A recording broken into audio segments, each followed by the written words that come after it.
आपको पहले बताया था कि मेरी स्टीयरिंग से जो है स्पीड ब्रेकर पे साउंड आ रहा है।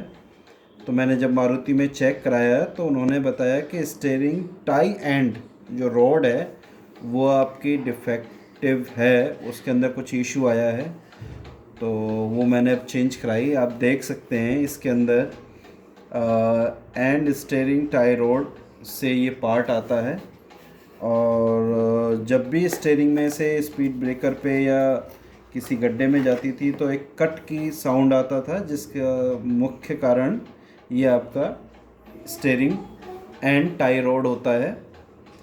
तो अगर स्टीयरिंग में से कोई साउंड आ रहा है तो जल्द से जल्द उसे चेक कराएं और